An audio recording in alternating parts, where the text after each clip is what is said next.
अस्सलाम वालेकुम। मार्केट ध्यान एक नए अंदाज में एक नए एपिसोड के साथ मैं मोहम्मद अली पंजवानी आप नाज़रीन को खुशामदीद कहता हूँ। नाज़रीन, वीडियो स्टार्ट करने से पहले आप लोगों के साथ डिस्क्लेमर शेयर करूँगा कि इस वीडियो को बनाने का मकसद किसी भी किस्म की बाइंग सेलिंग रिकमेंडेशन देना नहीं है।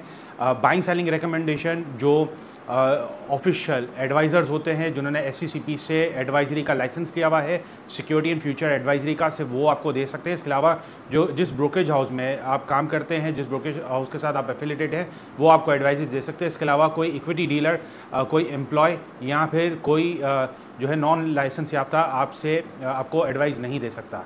तो मैं भी आपकी तरह स्टॉक मार्केट में एक इन्वेस्टर हूँ और मैं अपना ध्यान शेयर कर रहा हूँ।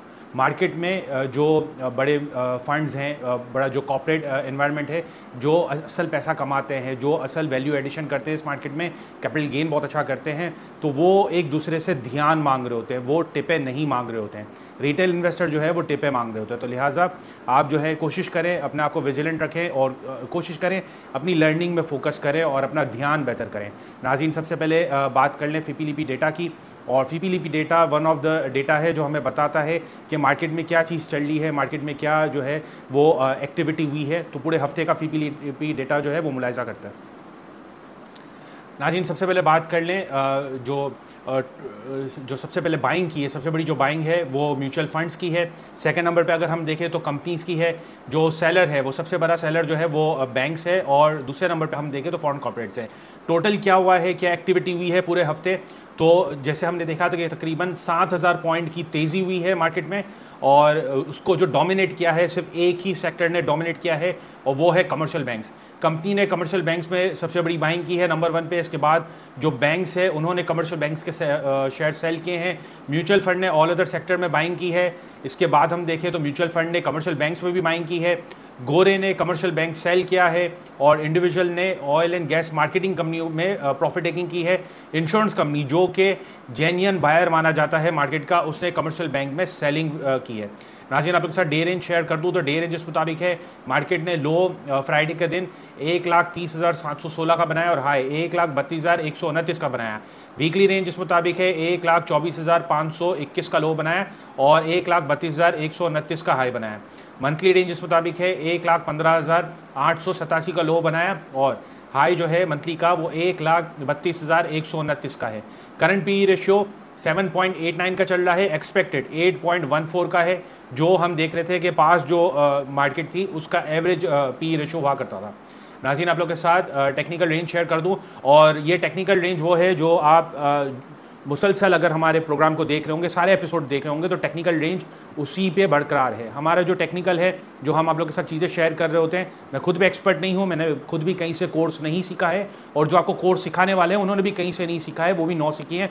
मैंने जो अपना टेक्निकल देखना शुरू किया वो मैंने डिफरेंट अपने एक्सपेरिमेंट्स किए और ज़्यादातर जो है वो यूट्यूब से ही मैंने जो टेक्निकल है इंडिकेटर्स, उनमें मैंने चंद इंडिकेटर्स आइडेंटिफाई किए जो मुझे काफ़ी ज़्यादा फ्रूटफुल साबित हुए, जिन्होंने मुझे मार्केट की जो चीज़ें हैं, मार्केट में क्या चीज़ें बन रही हैं, उसको एक्सप्लोर करने में मेरी मदद की। तो रेंज अगर आप देखेंगे तो रेंज हम आपको काफ़ी टाइम से ये बता रहे हैं कि मार्केट का जो सपोर्ट है 1,19,162 का है और रेजिस्टेंस 1,32,981 का है। तो ये चीज़ें काफ़ी ज़्यादा कंसिस्टेंट है। हम जो है रोज़ आके आपको अलग लेवल्स नहीं बता रहे होते, मार्केट ने हर चीज़ बता दी है, टेक्निकल में वो चीज़ प्रिंट हो चुकी है, वो डेटा जो है वो आ चुका है। उसमें हमें कॉशियस अप्रोच भी बताया जा रहा होता है और हमें ये भी बताया जा रहा होता है कि मार्केट में कहाँ तक तेज़ी विटनेस हो सकती है, इंडेक्स में कहाँ तक तेज़ी विटनेस हो सकती है। तो नेक्स्ट पॉसिबल ट्रेंड क्या बन सकता है, तो नेक्स्ट पॉसिबल ट्रेंड जो है उसका सपोर्ट 1,11,308 का है और रेजिस्टेंस 1,18,970 का है। यानी नेक्स्ट पॉसिबल ट्रेंड जो है, जो ये अभी रैली चली है इसके बाद डाउनवर्ड ट्रेंड हम विटनेस कर सकते हैं। RSI इस वक्त 72.61 का है। बाइंग ऑन डिप की स्ट्रेटेजी हमें जो है वो मैकडी सजेस्ट कर रहा है, लेकिन हमें कोशिश ये करनी चाहिए जहाँ मौका मिले, जिन स्क्रिप्ट में मौका मिले, सेल ऑन स्ट्रेंथ रखें। जो कि ASE 100 इंडेक्स के स्टॉक है जो बहुत अच्छा चल चुके हैं, जो रिवर्सल कर रहे हैं, उनमें जो है हमें सेलिंग करनी चाहिए। नाज़रीन, आप लोग के साथ टेक्निकल ग्राफ शेयर कर दूं। ये टेक्निकल ग्राफ मेरे अपनी तरफ से नहीं बनाया गया है। जो लोग भी टेक्निकल देखते हैं या देखने के ख्वाहिशमंद हैं उनको ये ग्राफ इजीली समझ में आ जाएगा। इसमें जो कैंडल्स हैं, कैंडल्स में हमें गैप नज़र आ रहे हैं, 2 गैप हमें विटनेस हुए हैं। पास्ट में भी एक गैप विटनेस हुआ था लेकिन वो गैप फिलिंग हो चुकी है। मार्केट में कभी भी कुछ भी हो सकता है और मार्केट में कभी भी कोई भी पॉजिटिव या नेगेटिव इवेंट आ सकता है। जो लोग ये कहते हैं कि नेगेटिव इवेंट नहीं आएगा, वन टाइम इवेंट था, तो उनसे आप कहें कि 15 दिन के लिए आप खाली एक स्टैम्प पेपर पे, बॉन्ड पेपर पे हमें ये गारंटी दे दें कि नेगेटिव इवेंट नहीं आएगा और गैप फिल नहीं होगा। गैप कभी भी फिल हो सकता है कि 2 साल के बाद भी गैप फिल हो, या हो सकता है कि 2 दिन के बाद भी गैप फिल हो। ये चीज़ें हो सकती हैं, यह पॉसिबिलिटी है, तो हमें उन चीज़ों को मद्देनज़र रखना है जब भी हम कोई ट्रेडिंग या इन्वेस्टमेंट स्ट्रेटजी बनाएं। नाज़रीन, आप लोग के साथ जो पहली खबर है वो मैं आप लोग के साथ शेयर कर दूं तो सुई नॉर्दर्न ने क्लैरिफाई किया है स्टॉक मार्केट को कि उन जो सोशल मीडिया नेटवर्क्स और डिजिटल पेपर में पेमेंट, सर्कुलर डेट की पेमेंट से रिलेटेड जो खबरें चलनी हैं वो सारी बेबुनियाद है, और जो बिजनेस रूटीन के हिसाब से जो ट्रांजैक्शन होंगे वो उस हिसाब से चीज़ें होंगी। सर्कुलर डेट की भी जो पेमेंट आएंगी वो उन चीज़ों के हिसाब से ही आएंगी। नाज़रीन, इसके अलावा आप लोग के साथ इंटरनेशनल कमोडिटी का डेटा शेयर कर दूं तो WTI क्रूड ऑयल $66.41 पर बैरल चल रहा है, ब्रेनेट $68.31 पर बैरल चल रहा है, आयरन ओर $96.24 पर टन चल रहा है, गोल्ड $3334.69 पर आउंस चल रहा है, रबर $163.90 पर केजी चल रहा है, रिचर्ड बे कोल प्राइस $96.75 पर टन चल रहा है।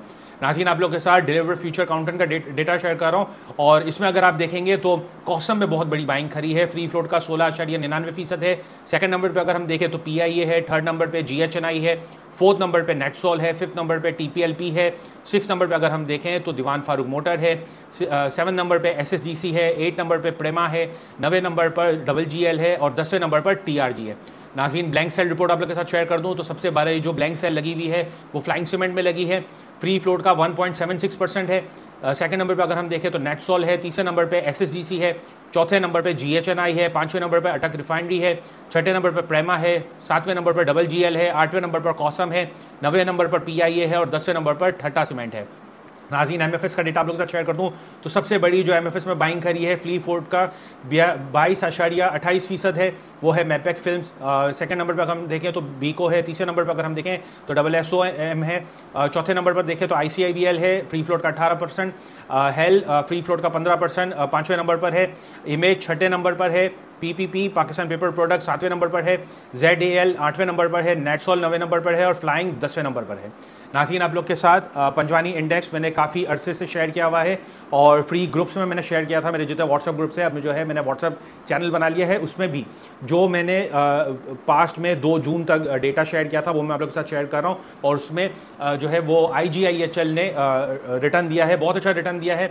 14 अगस्त 2024 से पहले मैंने ये डेटा बना के शेयर किया था और इसने 90% रिटर्न दिया है अपने इन्वेस्टरों को। इसके अलावा अगर हम देखें तो GHGL है, इसको भी मैंने 14 अगस्त 2024 से पहले का बताया हुआ था, इससे 85% रिटर्न दिया है। तीसरे नंबर पर अगर हम देखें तो पाक ऑक्सी है, पाक ऑक्सी भी जो है वो 14 अगस्त से पहले का बताया गया स्क्रिप्ट है, 1 जुलाई को उसने टारगेट अचीव किया है और 100% रिटर्न दिया है।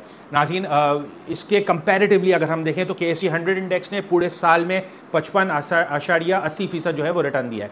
तो जो इंट्रिंसिक वैल्यू है और फेयर वैल्यू, उस पर अगर आप काम करेंगे, जो स्क्रिप्ट काफ़ी ज़्यादा अंडर वैल्यू चल रहे हैं उनको आइडेंटिफाई करके आप उनको जमा करेंगे, उनमें इन्वेस्टमेंट करेंगे, थोड़ा थोड़ा करके इन्वेस्टमेंट करके रखेंगे, आपको रिटर्न बहुत अच्छा मिलेगा।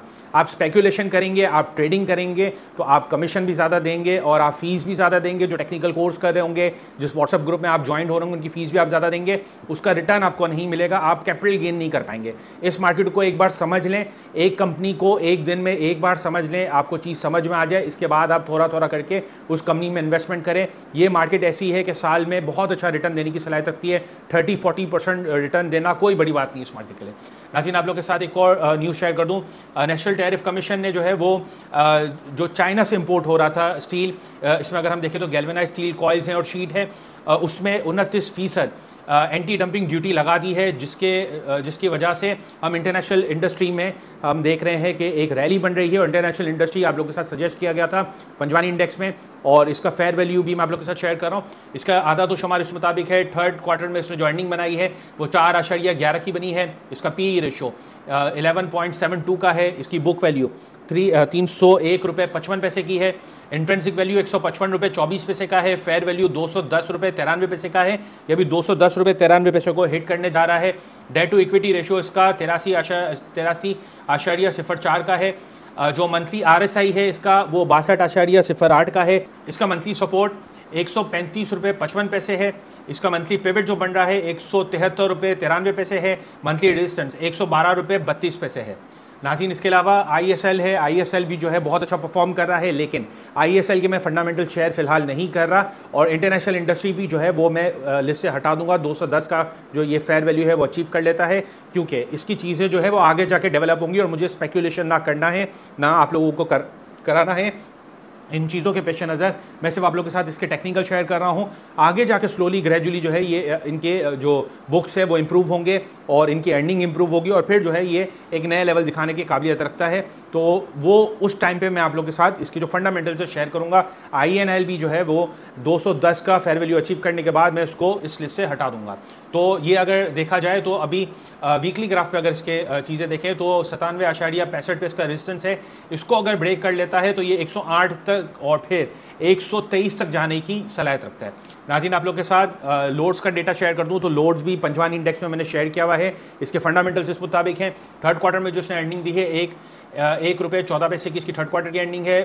पी रेशो उसका 4.56 का है। बुक वैल्यू उसकी 16 रुपये 38 पैसे की है। इंट्रेंसिक वैल्यू 20 रुपये 22 पैसे की है। फेयर वैल्यू 33 रुपये 87 पैसे की है। डेट टू इक्विटी रेशियो 79.15 का है।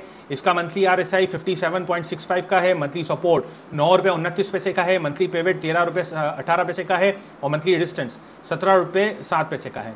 ये अगर हम देखें वीकली ग्राफ पे तो वीकली ग्राफ में इसमें वॉल्यूम्स भी बहुत लगे हैं। अगर आप देख रहे होंगे तो ये वॉल्यूम्स भी बहुत लगे हैं और इसके जो SMI है SMI भी पॉजिटिव इंडिकेट कर रहा है, बाइंग ऑन डिप की स्ट्रेटजी बता रहा है। और MACD भी जो है वो सेल ऑन स्ट्रेंथ से अब जो है वो आगे जाके बाइंग ऑन डिप की हमें स्ट्रेटजी बताएगा वीकली ग्राफ पे। इसका जो पेवेट है वो 13 रुपये 18 पैसे का है और मुझे ये पर्सनली 23 रुपये 36 पैसे तक जाता हुआ नज़र आ रहा है। ये गुंजाइश रखता है और इसकी फेयर वैल्यू भी जो है अगर आप देखेंगे तो 30 रुपये से ऊपर की आपको बताई गई है। नाज़रीन, इसके अलावा आप लोग के साथ एक और खबर शेयर कर दूं।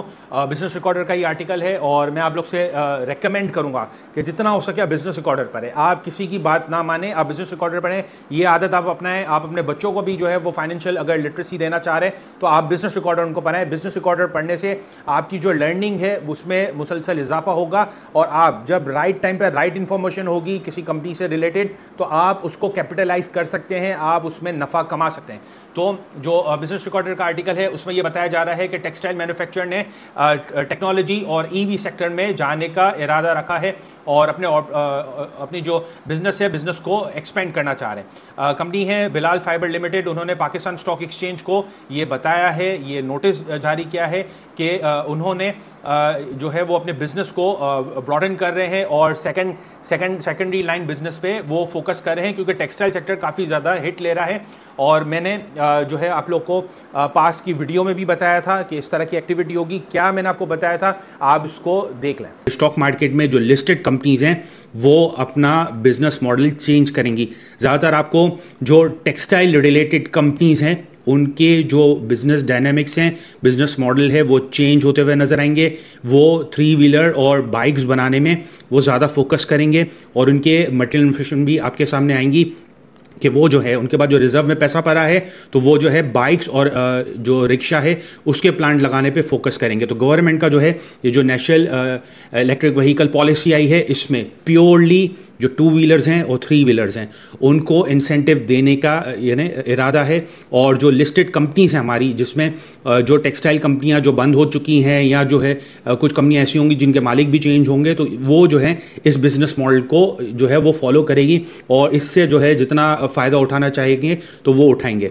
जी नाज़रीन, जैसे मैंने आपको चीज़ बताई थी तो मुझे कोई इल्हाम हासिल नहीं हुआ था। मैं रोज़ एक ना एक आर्टिकल पढ़ता हूँ, कोशिश ये होती है कि कोई एक ना एक आर्टिकल पढ़ा जाए और इसके बाद जाके मैं आप लोगों के साथ चीज़ें शेयर करता हूँ।